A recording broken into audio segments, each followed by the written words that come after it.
하나님이 여러분을 사랑하십니다.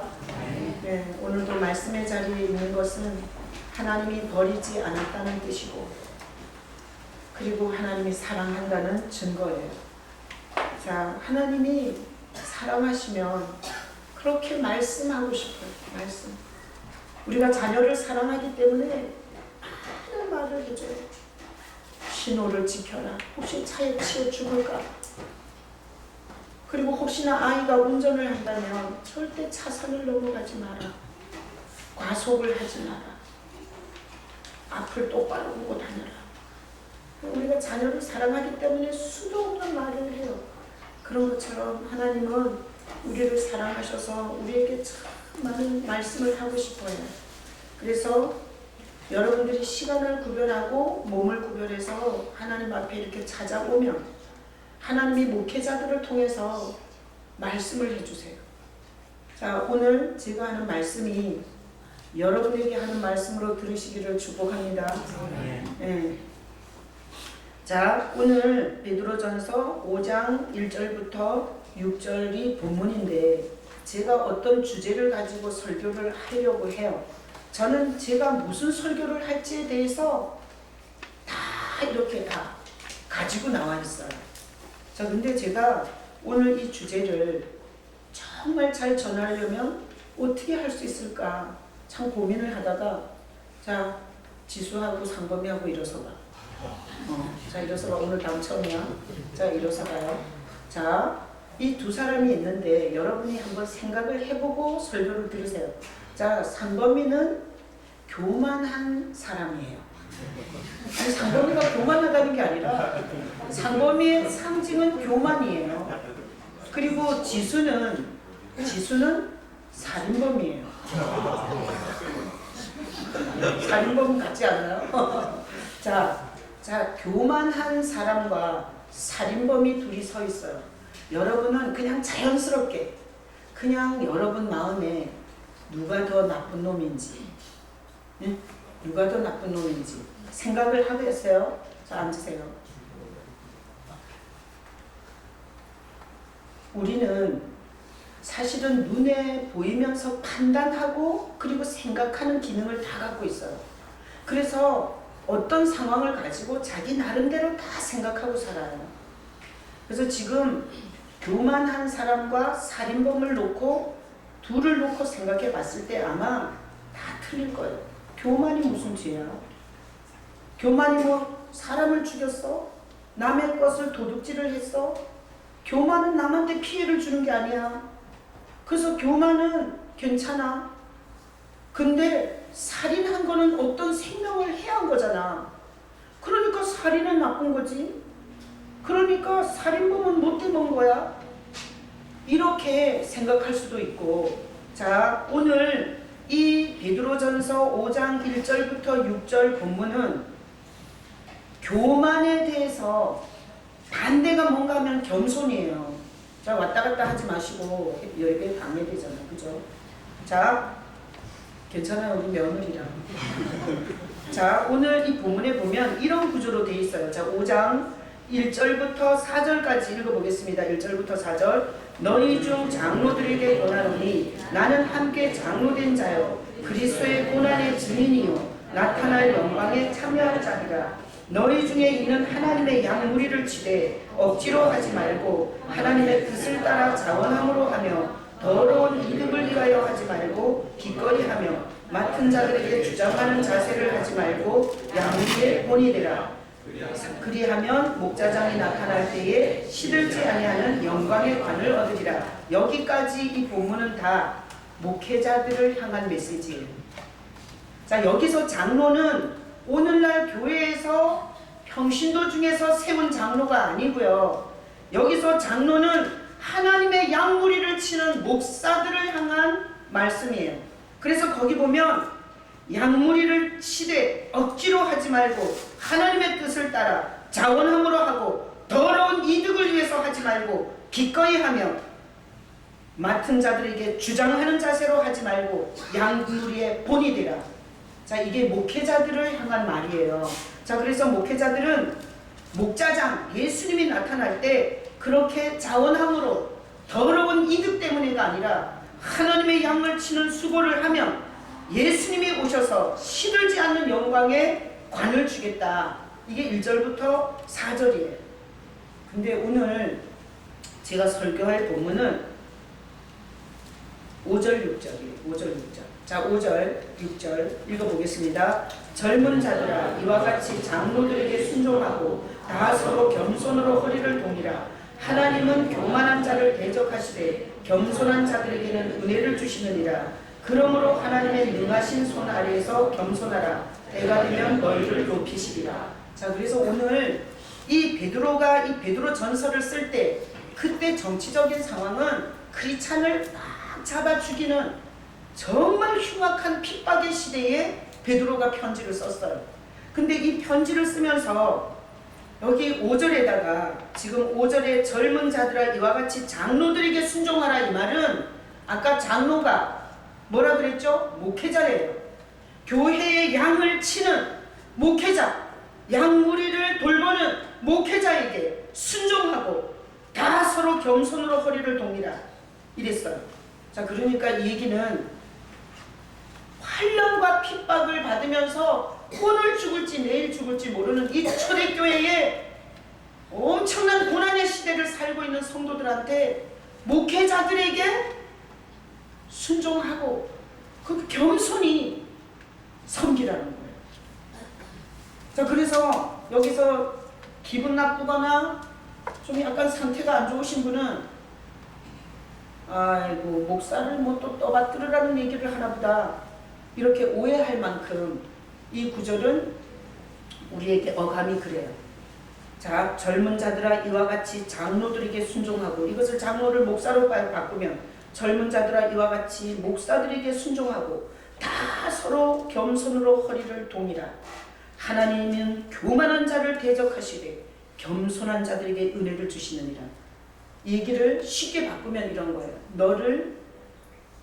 너의 영혼을 하나님의 양무리를 치듯이 치는 목회자에게 순종하고, 그리고 겸손으로 허리를 동이고 교만하지 마라. 네가 교만하면 하나님의 은혜를 못 준다. 네가 겸손해야 은혜를 준다. 이런 내용인 거 맞죠? 맞아요? 틀려요? 맞죠? 자, 그래서 생각해 봐야 돼요. 왜 그렇게 예수 믿는 그 믿음을 가지고 검투사의 먹잇감이 되고 동물의 가죽에 씌워서 죽고, 그리고 모든 자기 입지를 잃고 도망쳐야 되는 환난의 시대에 왜 베드로는 성도들에게 겸손하라고 이렇게 얘기를 했을까? 그래서 이제 생각해 보면 이렇게 우리 인간이 창조됐어요. 하나님은 전능하신 분이세요.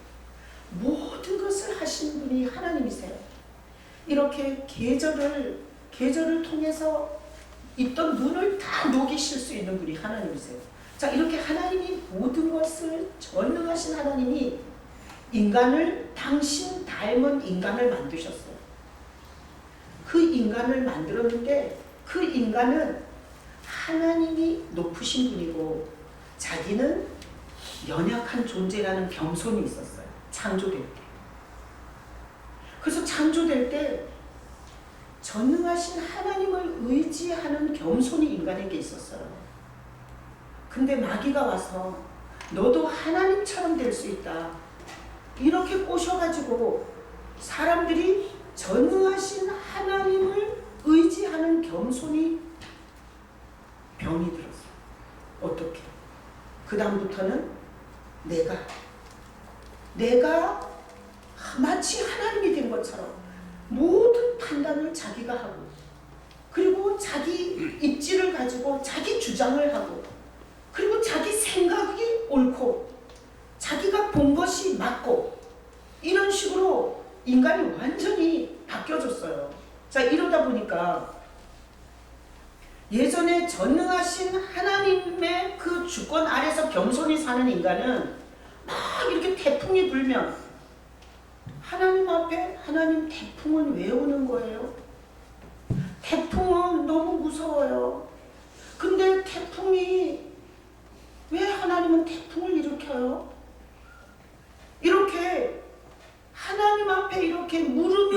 해결을 해나갔어요. 근데 인간이 타락하고 나서 자기가 하나님의 위치에 앉고 나서는 자기 마음대로 해석하는 거야. 태풍은 재수 없는 거야.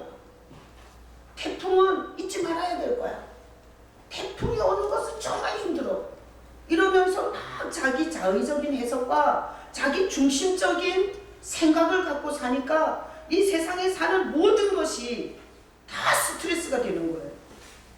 그리고 거기에 대한 올바른 해석을 못하다 보니까 삶이 점점 덫에 빠지고 함정에 빠지고 자기 인생을 해석을 할 수가 없으니까 불안과 두려움은 훨씬 더 커지는 이런 비참한 인간의 모습이 된 게 하나님의 능하신 전능하신 손 아래서 겸손하게 살 때와 하나님의 그 전능하심 아래서 그 겸손을 잃어버렸을 때 인간의 너무나 반대로 가는 모습이에요.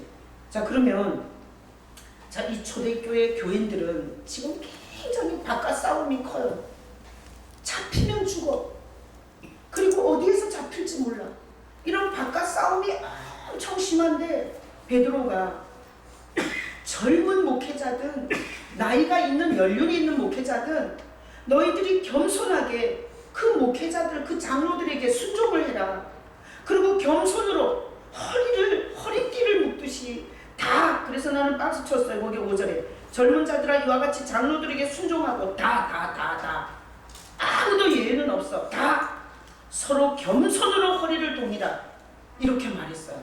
이것은 우리가 그냥 문자로 읽어서 알지 못하는 아주 중요한 원리가 있는 거예요. 그 원리는 뭔가 하면 이런 거예요. 자, 보세요. 그 초대교회 그 바깥 싸움이 엄청 심한 상태에서 신앙을 붙잡고 있는 사람이 있었어요. 예를 들어서. 근데 그 사람이 교만해요. 교만해. 그 교만한 자는 교회 와서 판단을 하게 돼요. 이 교회 수준 있네? 이 교회 뭐 저런 것들이 다 성도라고 있어. 이렇게 교만한 자는 반드시 다른 사람을 판단하게 돼 있어요. 겉모습을 딱 스캔을 해서 어느 학교 나왔냐, 그리고 돈은 얼마나 있냐, 이런 걸로 스캔을 해서 자기가 거기서 이렇게 판단을 해요. 이렇게 성도들을 판단하다 보면 반드시 목회자를 판단하게 돼 있어요. 목회자를 판단하면 지나 나나 똑같은 인간인데 왜 맨날 서가지고 지 얘기를 저기서 하는 거야? 이렇게 판단을 하게 되면 그 목회자가 하는 말이 하나님이 나에게 들으라는 말로 들려요, 안 들려요? 절대 들을 수가 없어요. 그러니까 교만해서 사람을 판단하고 자기 생각과 자기가 갖고 있는 것을 중심으로 생각하고 나가면 결국은 끝에 가서는 목회자를 판단하게 되고 목회자가 하는 말을 판단하다가 결국은 하나님까지 판단하게 되는 거예요. 그러면 하나님이 그 영혼을 보호해 줄 수가 없어요. 그래서 너무나 핍박과 환난을 받는 이 시대에 하나님께서 그 믿음을 지키고 있는 성도들을 은혜를 주고 싶고 사랑해 주고 싶고 보호해 주고 싶고 그 어려운 시대에도 열매 맺게 해주고 싶어서 하나님께서 가장 중요한 주제를 얘기한 거예요. 아무리 젊은 신학교를 갓 나온 목회자라도 너가 교만하면 판단하고 가다가 결국 목회자를 판단하고 그 목회자 입에 두신 하나님의 말씀을 판단하고 궁극적으로는 하나님을 판단하게 되면 어디에서도 내가 너를 도와줄 방법은 없다. 그러니까 이렇게 말한 거예요. 어떤 상황 속에서도 말씀을 전하는 목회자의 말에 순종해라. 그리고 겸손하게 허리를 동이고 그 말씀이 젊은 목사든 늙은 목사든 유명한 목사든 이름 없는 목사든 그 목사가 하는 말이 하나님께서 너에게 하는 말씀으로 들어라. 그래야 하나님께서 그 말씀을 통해서 그 어려운 시대의 성도를 살릴 수 있는 거예요. 그래서 오늘 이 말씀은 죽느냐 사느냐의 주제를 말한 거예요. 죽느냐 사느냐. 교만하면 죽어요. 교만하면 하나님께서 도와줄 수가 없어요. 교만하면 다 자기 생각과 자기 판단이 있기 때문에 말씀을 차단하고 하나님께서 하시는 말씀을 그냥 스펀지처럼 흡수할 수가 없어요. 그러니까 하나님은 인생을 인도할 때 말씀을 보내서 인도하는데 본인이 마음이 높아져서 말씀에 대해서 다 그런 식으로 반응을 하게 되면 하나님은 메시지를 할 수가 없는 거예요. 하나님의 메시지를 듣지 못하는 자는 영혼이 죽고 갈 길을 잃고 신앙의 성장이 안 되고 그리고 점점 어둠 속을 헤매게 돼 있어요. 그래서 하나님이 그 시대의 성도를 살리고 싶어서 이 말씀을 통해서 어떤 목회자가 말하든지 하나님의 말씀으로 순종하고 들어라. 그러면 내가 거기 있죠.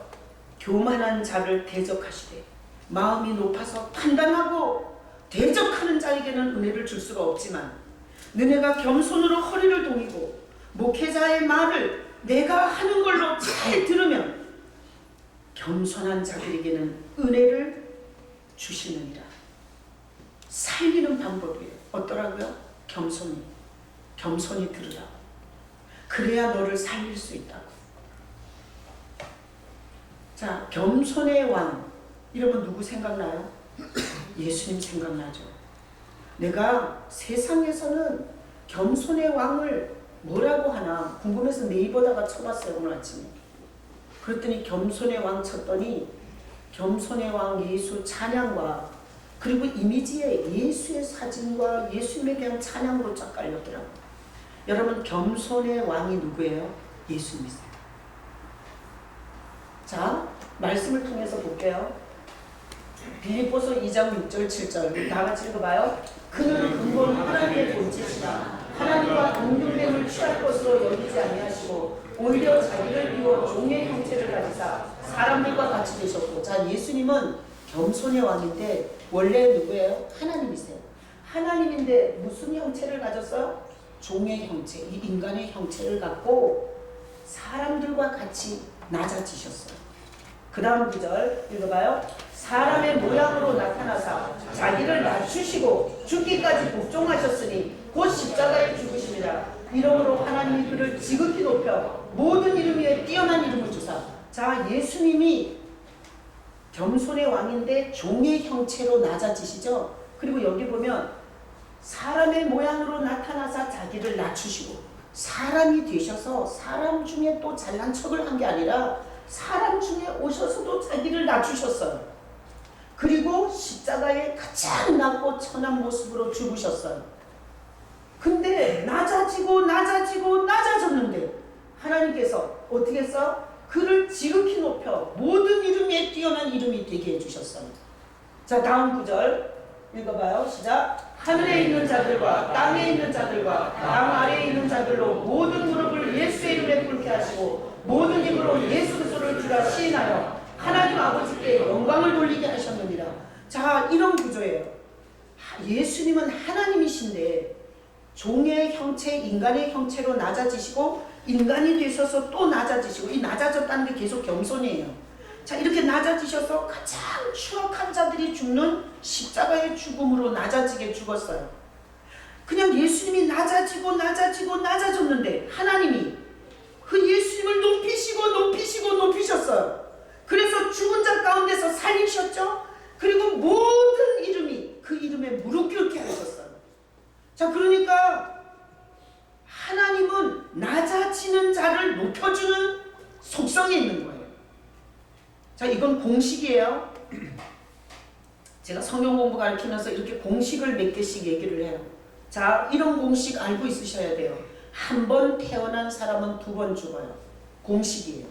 한 번 육신의 부모로부터 태어나고 전혀 두 번째 출생을 하지 않은 사람은, 한 번 태어난 사람은 육신의 목숨 죽고 지옥 가는 죽음 죽고 두 번 죽어요. 공식이에요. 또 두 번 태어난 사람, 육신의 부모로부터 태어나고 예수의 생명으로 태어난 두 번 태어난 사람은 한 번만 죽어요. 이건 공식이에요. 여러분 외우고 있어야 돼요. 2는 4, 3, 3은 9 이것만 외우지 말고 한 번 태어난 사람은 두 번 죽고 두 번 태어난 사람은 한 번 죽는다 외우셔야 돼요. 성경 전체의 공식이에요. 그렇다면 오늘 것도 외우셔야 돼요. 이건 공식이에요. 하나님의 속성은, 전능한 하나님의 속성은 낮추는 자를 높여주는 속성이 있어요. 아셨어요? 하나님의 속성 중에 낮추는 자를 높여주는 속성이 있다고요. 그래서 예수님이 이 땅을 살면서 사람들 중에서 잘난 척을 안 했어요. 막 이렇게 바리새인들이 귀신 같은 질문을 했을 때 막 그들을 그게 말이라고 묻냐? 내가 누군지 알고 그래? 뭐 이렇게 막 그렇게 하지 않으셨어요. 말 같지도 않은 소리를 하면 그냥 피하셨어요. 다른 동네로 발에 먼지를 떨고 가셨어요. 예수님이 이런 식으로 자기를 능력과 권세와 위치에 있어서 하나님이신데 이런 식으로 낮추고 사니까 종교 지도자들이 터진 입을 가지고 얼마나 예수님의 욕을 하고 비방을 하고 대적을 하고 그리고 예수님을 멸시하고 무시했어요. 그러나 예수님은 그렇다고 해서 기분 나빠갖고 시험 들어가지고 메시아 사역을 때려친 게 아니라 개야 짖어라, 기차는 달린다. 그리고 하나님이 이 땅에 보내신 목적을 향해서 그냥 낮은 모습 그대로 사시다가 가장 비참한 십자가의 죽음으로 그냥 죽으셨어요. 자, 그래서 예수님이 이렇게 낮아지는 걸 하나님이 높여주셨어요. 그래서 우리가 찬양하면서 오늘 예배드릴 때 이랬죠. 예수 우리 왕이여 이곳에 오소서. 모든 이름이 예수의 이름에 꿇게 하셨어요. 예수님은 낮아지셨고 하나님은 낮아진 자를 높여주신 공식. 이걸 예수님의 생애를 통해서 우리에게 보여주시는 거예요.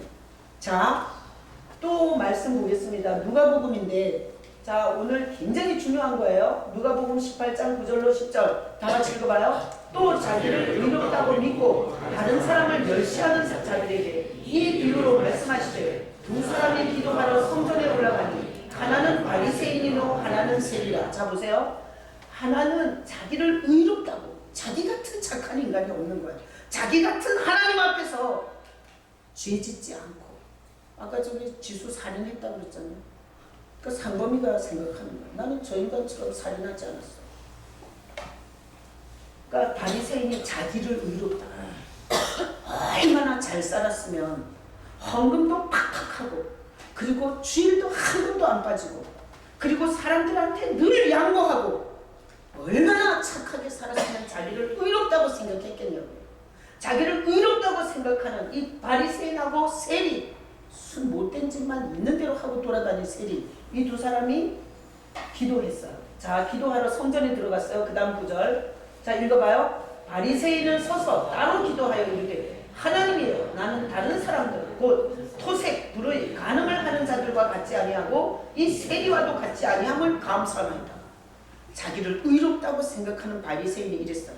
나는 저 더러운 세리하고 틀린 것에 대해서 감사드립니다. 나는 저런 성질머리 못된 인간 같지가 않습니다. 나는 양보하고 살았고 나는 하나님을 섬겼고 나는 이렇게 살았습니다. 감사합니다. 이렇게 했어요. 자, 그러고 나서 다음 9절 읽어봐요. 나는 일해에 2번씩 금식하고 소득의 11조를 드리나이다 하고 세려는 멀리 서서 감히 눈을 들어 하늘을 쳐다보지도 못하고 다만 가슴을 치며 이르되 하나님이여 불쌍히 여기소서 나는 죄인이로소이다 하였느니라. 그러니까 한 사람은 가슴을 딱 열고 고개를 딱 들고 주야 나는 금식하고 왔습니다. 나는 11조를 바쳤습니다. 나는 주의를 다 지켰습니다. 나한테 무슨 흠이 있습니까? 왜 복을 안 주십니까? 이런 식인 거예요. 근데 세리는 나는 죽어 마땅한 놈입니다. 나는 죄인입니다.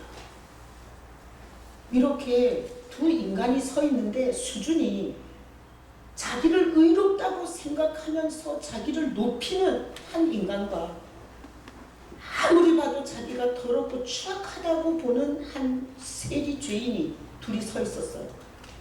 자, 그 다음 9절 읽어봐요. 다 같이. 내가 너희에게 이르노니 이에 저 바리새인이 아니고 이 사람이 의롭다 하심을 받고 그의 집으로 내려갔느니라. 무릇 자기를 높이는 자는 낮아지고 자기를 낮추는 자는 높아지리라. 전능하신 하나님의 속성이 나온 거예요. 잘났다고 높이는 사람, 자기를 잘났다고 생각하는 사람은 하나님의 은혜를 안 줘요. 하나님의 속성에, 전능하신 속성에 낮추는 자를 높여주는 속성이 있어요. 그래서 이 세상 사람들은 다 돈을 벌어서 스펙과 옵션으로 높아지기를 원해요. 그래서 우리 교회에서 최고 돈 많은 사람이 되고 싶고, 우리 교회에서 최고 봉사 많이 하는 사람이 되고 싶고, 어떤 모습으로든 높아지고 싶어요.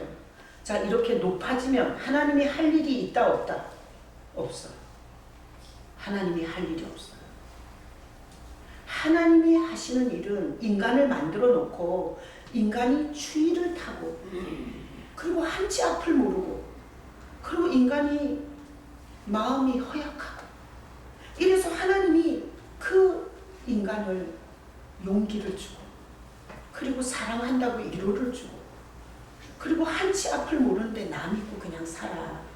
이렇게 하나님께서 그 연약한 인간을 도와서 높여주는 속성을 갖고 있는데, 스스로 높아진 인간을 향해서는 어떤 일도 할 게 없어요.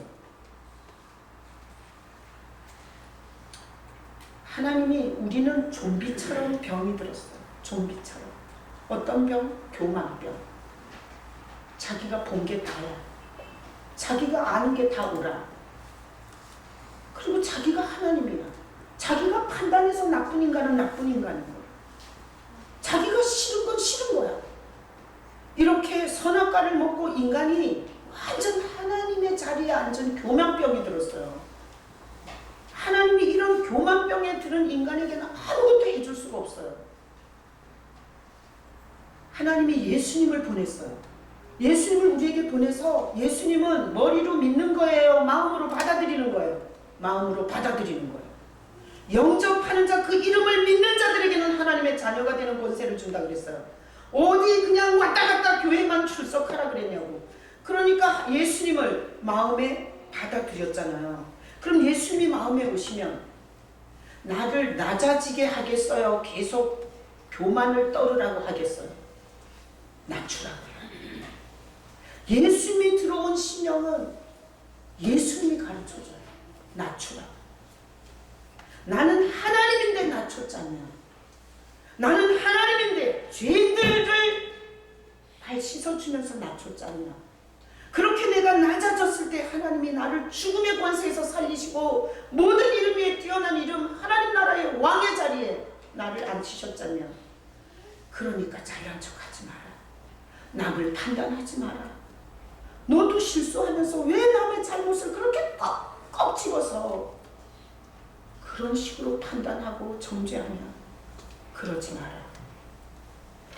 예수님을 영접하면, 예수님을 받아들이면 겸손의 영이 역사하게 돼요.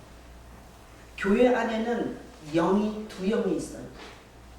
예수의 영을 받아들이지 않은 종교인은 계속 높아지려고 하는 거야. 계속 잘난 척을 하려는 거야. 남의 얘기를 무조건 다 무시해. 자기가 아는 게 전부라고 주장을 해. 이런 마귀가 그렇게 원하는 교만의 영이 지배하고 있는 사람이 있고요. 예수의 영을 받아들인, 예수의 영을 가진 사람이 있어요. 이 사람은 자기도 모르게 막 잘난 척이 막 나왔어요. 희준 집사님하고 얘기하는데 내가 희준 집사님한테 막 어쩌고 저쩌고, 희준 집사님 그렇게 살면 안 돼요. 신앙인이라면 그러지 마셔야 되잖아요. 이렇게 내가 막 얘기를 했는데 내 안에서 예수님이 네가 그 인생 살아보지도 않고 원칙만 얘기하고 말아라. 선택은 본인이 하는 거다. 그렇게 다른 사람 인생 조종하지 마라. 이렇게 낮춰주세요. 그래서 초대교회 교인들은 이렇게 살아남았어요. 어느 날 보니까 새파랗게 젊은 목사가 온 거야.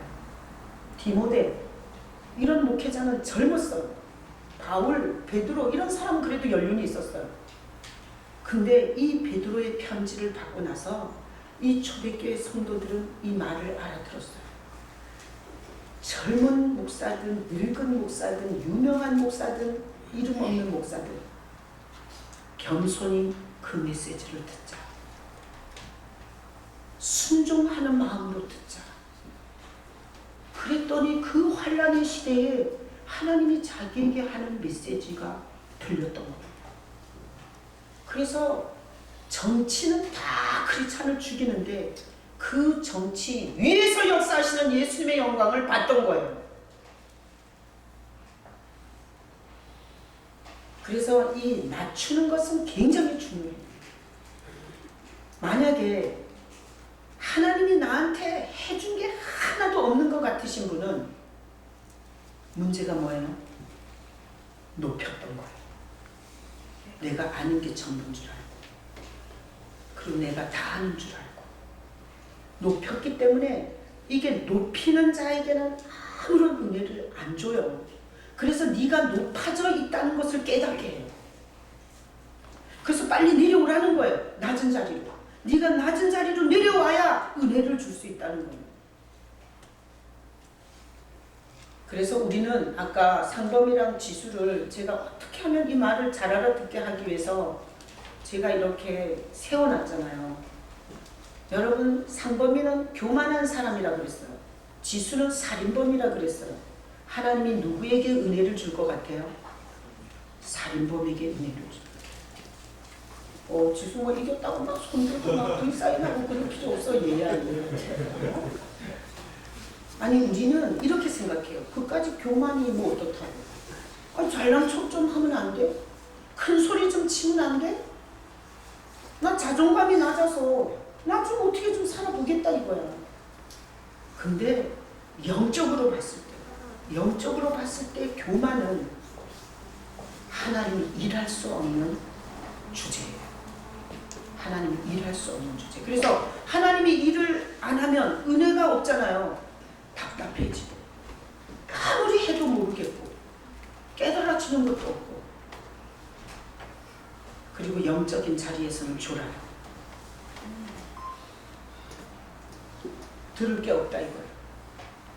여러분, 예배 시간에 말씀 시간에 조는 건 두 가지 이유예요. 많이 피곤하거나 영적으로 병들었거나. 영적으로 병이 뭔지 알아요? 교만병 들은 거예요. 들어봤자 맨날 그 소리지. 언제 뭐 예수 말고 딴 소리 하는 거 있었어? 이렇게 마음 푹 놓고 안 듣기로 작정했을 때 졸리는 거예요. 나는 하나님이 오늘 피를 토하는 것 같이 여러분을 살리려고 말씀하시는 거예요. 하나님의 말씀 앞에서 낮추셔야 돼요. 그 말을 전하는 자가 누구이든 상관없이 하나님이 나를 향해서 날 살리려고 말씀하실 거라는 기대감, 이게 겸손이에요. 그래서 항시제가 얘기하잖아요. 성도가 뭐냐? 성도는 예배를 올 때, 기도를 할 때, 찬양을 할 때, 거기 6절 다 같이 읽어봐요. 그러므로 하나님의 능하신 손 아래에서 겸손하라. 때가 되면 너희를 높이시리라. 자, 오늘 이 구절 암송이에요. 암송. 예배 끝나고 나갈 때 이거 암송 못하면 안 내보낼 거예요. 이거 처음 오신 분은 또 긴장하고 계속 외우지 마시고 내가 그냥 하는 얘기예요. 자, 하나님의 능하신 손 아래에서 겸손하라. 때가 되면 너희를 높이시리라. 겸손은 비굴해지는 게 아니에요. 겸손은 질질 싸는 게 아니에요. 겸손은 하나님이 여기 계신다는 걸 인정하고 하나님 앞에서 나를 낮추는 게 겸손이에요. 그래서 하나님의 능하신 손 아래서 겸손하라. 자, 그래서 예배를 올 때 사람들의 모임이지만 하나님이 내 찬양을 받으시고 하나님이 내 마음을 받으시고 하나님이 내 시간을 받으시고 하나님이 내 몸을 받으시고 하나님께서 내 예배를 받으신다고 생각하고 오는 자가 겸손한 자예요. 그래서 성도는 전능하신 하나님을 향한 믿음 가운데서 낮추는 자가 성도예요. 그래서 우리가 돈이 없어서 돈 많은 사람 옆에서 질질 싸는 건 겸손이 아니에요. 그거는 비굴이에요. 비굴.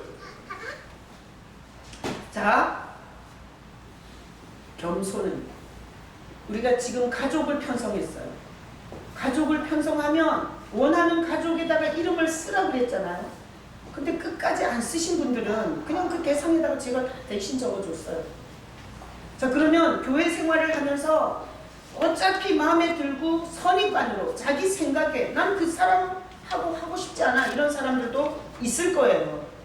그런데 그렇게 내가 하나님이 되어서 나는 그런 사람하고 하고 싶지 않아, 나는 그 사람하고 하고 싶어, 이런 식으로 우리가 계속 내 판단과 내 생각을 주장하면서 가면 하나님은 일할 수 있는 기회가 그만큼 많이 사라지는 거예요. 우린 이렇게 해봐야 돼요. 가족 편성이 됐어요. 마음에 안 들어요. 그런데도 그 예배에 가서 하나님의 능하신 손 아래서 예배 드리는 걸로 받아들이는 거예요. 그리고 거기에 가서 내가 이 사람들과 함께 있는 것은 하나님이 이 모임 중에 함께 하실 줄로 믿기 때문에 시간을 내어서 내가 이 자리에 있는 거야 라는 이런 낮은 마음을 갖고 그 모임을 하잖아요. 그러면 그 강사가 은혜를 주는 게 아니라 어떤 은혜든지 주님이 주세요. 그래서 훌륭한 강사가 아니어도 아까 가족예배에 그 말씀이 있어요. 2-3 사람이 내 이름으로 모인 곳에 나는 그들 중에 함께 하느니라 그랬어요. 그래서 겸손한 성도는 어떤 성도냐?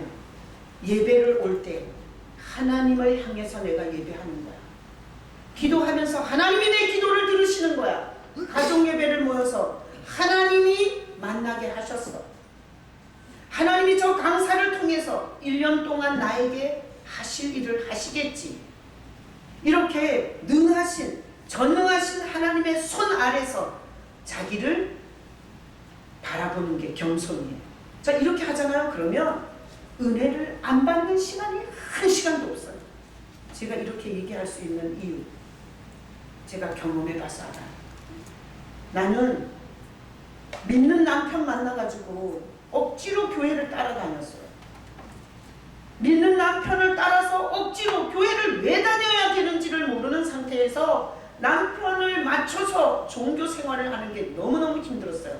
근데 그렇게 하다가 우울증 걸려, 장기능 안 돼, 소화기능 안 돼, 아이들 둘 낳은 거 키울 수 없어, 건강 완전히 바닥, 정신 우울증으로 전혀 소망 없음, 이런 밑바닥까지 내려가서 예수님이 우리를 위해서 죽으시는 대속의 현장을 하나님이 한량없는 은혜로 눈을 열어서 보게 하셨어요. 그리고 나서 나는 예배가 달라졌어요. 예배가. 내가 우리 아파트 앞에 있는 아주 작은 조그만 교회를 다녔는데 나는 그 교회를 가면서 그 교회 건물을 생각한 적이 없어요. 그리고 그 교회에 몇 명이 모이나를 생각한 적이 없어요. 그 교회를 갈 때 전능하신 하나님, 아무도 내가 이렇게 사는 인생에 대해서 우울증에 걸려서 소망 없이 각 죽고 싶은 이 인생을 돌아보는 부모도 형제도 없는 상태에서 날 살리시려고 자기 목숨을 버리신 그 예수 그리스도의 그 대속의 그 현장을 보고 나서 저는 건물을 보고 간 게 아니라 사람이 수준이 있어서 간 게 아니라 그 성전에서 주님이 나를 기다리고 있었어요. 그렇게 갔어요. 그래서 아까 273장 나 이제 왔으니 내 집을 찾아, 그 찬양하면서 너무너무 눈물이 나더라고요. 왜? 남편의 품에 있어도 불안을 지울 수가 없고 통장에 돈이 쌓여도 희망이라는 걸 살 수가 있는 게 아니고 적금을 탔는데 그날 밤에 평안한 잠을 자는 건 아니더라고요. 그래서 인생이 가장 편안하게 쉴 수 있는 곳이 주님의 품이에요. 예수님의 품. 그래서 지난 일주일간도 온갖 이런저런 일을 겪었어요. 근데 아까 그 찬양을 하는데 나 이제 왔으니 내 집을 찾아, 여기가 모든 것을 내려놓고 쉴 수 있는 곳인 거야. 이 주님의 품이. 주여 나를 받으사 맞아주소서. 그 찬양하면서 주님, 여기에 주님이 없으면 이게 얼마나 생쇼입니까? 여기에 살아계신 주님이 없으면 이게 얼마나 희대의 사기입니까? 성도들의 돈을 뺏겨먹고, 성도들의 시간을 훔쳐먹고, 성도들의 모든 재능을 갖다가 착취하는 곳이 아니겠습니까?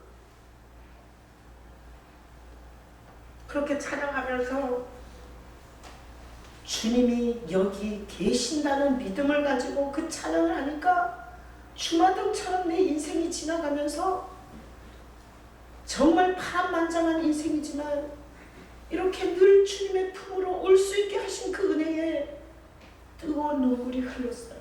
찬양하면서. 예배 은혜를 못 받는 이유가 있어요. 아무 생각 없이 와서 못 받아요. 그리고 분명히 있죠. 거기 6절을 암송하라 그랬죠. 그러므로. 이게 그러므로가 앞에 별록구예요. 교만한 자는 뭐라 그랬어요? 대적한다고 그랬어요. 교만한 자. 마음이 높아져 있는 자. 내가 예배 가는 거야. 최남 목사가 설교하는 거야. 성도들 오겠지. 이렇게 내가 높아져 있는 이 상태에는 대적 관계예요. 겸손한 자에게 은혜를 준다는데 그 겸손이라는 게 하나님의 전능하신 손아래의 겸손이에요. 그러니까 누가 은혜를 받냐? 교회에 내가 가는 게 아니라 나에게 걸을 수 있게 해주시고 일주일 동안 먹여주시고 그리고 오늘 주일 주일이라는 걸 기억나게 하시고 그리고 내가 갈 교회를 주신 그 하나님의 은혜 가운데서 내가 일주일 동안 산 은혜를 찬양하고 경배하러 간다 이러고 온 사람이 오늘 은혜 못 받겠어요. 그래서 은혜를 못 받으시는 분은 혼자 덜렁거리고 다니는 거예요. 혼자. 그게 교만이에요.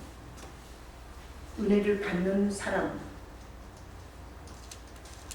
주님이 전능하신 주님이 통치하시고 역사하신다.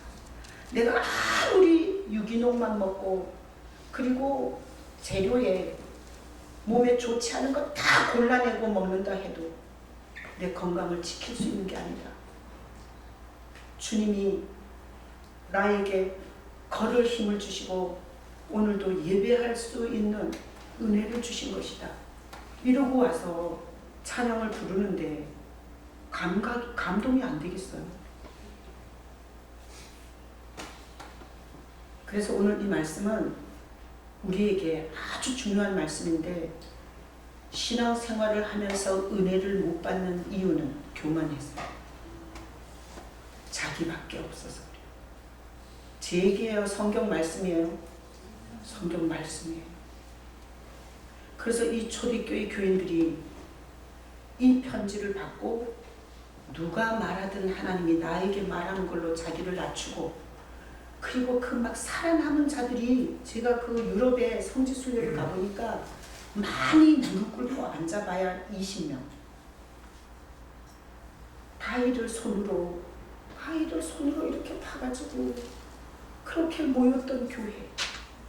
그 교회는 많이 앉아봐야 20명 앉아. 근데 그들이 20명이 모였는데 거기 직업이 좋은 사람이 많았겠어요? 돈 많은 사람이 많았겠어요? 근데 이렇게 우리가 이렇게 스캔을 딱 해보면 그지 같은 것들만 모였지 않았겠어요? 도망다니는. 근데 그들은 그 자리에 전능하신 하나님이 그 자리에 있다는 믿음이 있었어요. 그러니까 모인 멤버는 별 볼 일이 없는데 그들은 그 자리에 역사하는 전능하신 하나님에 대한 바라봄이 있었기 때문에 그 교회는 그렇게 핍박을 하고 잡아 죽여도 무너지지 않는 힘있는 교회가 돼서 오늘날까지 교회의 다리 역할을 한 거예요. 믿음의 비밀이에요. 여러분 앞으로 신앙생활 하면서 전능하신 하나님 손 아래서 하세요. 그래서 저는 이렇게 예배를 드려요. 자, 예수가 왕이라고 선포하게 하고 그리고 하나님 앞에서 신앙 고백을 시켜요. 그리고 일주일 내내 말씀 한번 안 읽은 사람이 성경에 이런 내용도 있구나라고 생각할 수 있도록 교동문을 넣었어요. 그리고 나서 주님 앞에 갈 수 있는 찬송을 정해요. 그리고 일주일 내내 고민하면서 묵상한 말씀을 전해요. 그리고 나서 이 말씀을 끝마치면서 찬송가 하나, 복음성가 하나, 이 말씀을 듣게 하신 하나님 앞에 감사로 그리고 화답의 찬양을 드리게 해요. 그리고 나서 우리 이미 성찬을 하지만 주여 3번 부르고 통성으로 기도를 시켜요. 제 믿음은 뭔 줄 알아요? 오늘 이 좋은 시간에, 이 중요한 시간에 얼마든지 다르게 살 수 있는 시간을 하나님 앞에 산제물로 드린 여러분이 주여 3번 부르고 통성으로 기도할 때 혹시나 교만해서 어떤 은혜도 받지 못하는 자가 하나님의 어루만짐으로 하나님이 일할 수 있는 낮은 자리로 변화시켜줄 주님을 바라보면서 통성기도를 시키는 거예요. 그런데 한번 생각해 보세요. 제가 이런 간절한 의도로 이런 목적을 가지고 예배의 순서를 짜서 그리고 목이 터져라 눈물을 흘려가면서 땀을 찔찔 흘리면서 그리고 말씀을 이렇게 선포하고 찬양을 드릴 때 막 불같은 성령이 있네요. 그리고 나도 주여 주여 주여 3번 부르고 통성으로 기도할 때 저는 온몸이 땀으로 완전 젖고요. 그리고 완전히 불이 타요. 불이 타 몸에. 그래서 나는 성령이 굉장히 그 시간에 강력하게 역사한다는 걸 느껴요. 근데 어떤 교만한 사람이 아니 예배를 무슨 뭐 부흥회야? 통성기도는 왜 시키는 거야? 아 지겨워 죽겠어 진짜. 이런 식으로 생각하고 그 자리에 있잖아요. 아무런 성령의 터치가 안 가요. 같은 장소에서 같은 예배를 드리지만 교만한 자와 겸손한 자는 하나님의 역사가 틀려요. 자, 겸손이 뭐라고요? 하나님의 전능하신 아래에 있는 게 겸손이라고. 비굴한 게 아니에요. 그래서 제가 간절히 기도를 많이 해요. 주일날 새벽 예배 나온 적이 없고 새벽 설교를 들은 적이 없고 그리고 수요 예배도 나온 적이 없고 오후 예배도 안 드리고 일주일에 딱 한 번 말씀 듣고 가는 성도가 제발 주일날 1시간 듣는 말씀이라도 뭔 말인지 말귀를 알아듣고 이 예배 가운데 임재해 계시는 전능하신 하나님 앞에 두 손 들고 교만처럼 무서운 병이 없습니다.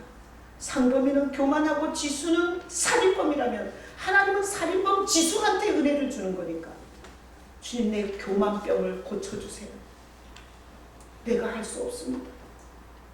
이렇게 간절히 주님 앞에 기도해서 그 시간에 주님이 그 사람을 좀 만져주기를 너무너무 간절히 기도하고 이 강단에 올라오는 것. 여러분 하나님의 전능하신 손 아래 낮추시기를 축복합니다. 그래서 가정예배 모일 때 가정예배 드릴 때 거기 하나님이 전능하신 하나님이 거기 계시는 줄로 믿으셔야 겸손한 거예요. 그거를 믿지 않으면 교만한 거예요. 자, 그걸 믿고 나누는데 가족들이 나누는데 그냥 자기 혼자 다 얘기하지 마요. 이렇게 사람을 봐. 1시간 반 정도 걸리는데 자기가 너무 많은 얘기를 하면 다른 사람은 어떻게 하냐고. 그러니까 그런 것들을 성령 안에서 조종을 하고 그리고 다른 사람이 얘기할 때 내 차례가 끝났다고 막 옆사람하고 떠들고 그러는 건 전능하신 하나님의 손 아래에 있는 게 아니에요.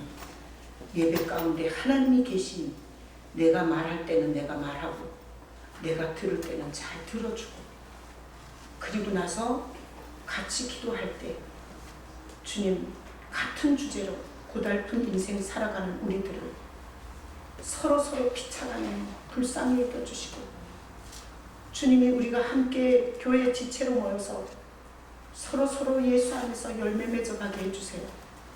이렇게 기도할 때 그 사람에게 하나님께서 절대 은혜를 주게 돼 있어요. 자, 삶도 그렇게 사세요. 전능하신 하나님 손 아래서. 그래서 가정생활, 교회생활, 직장생활 전능하신 하나님의 손 아래서 하세요. 그러면 하나님이 열매 주세요. 열매는 막 인간이 머리 굴려서 얻는 게 아니라 열매는 하나님이 주시는 거예요. 그래서 계속 교만하면 아무런 열매가 없도록 주님께서 끌어내리는 거예요.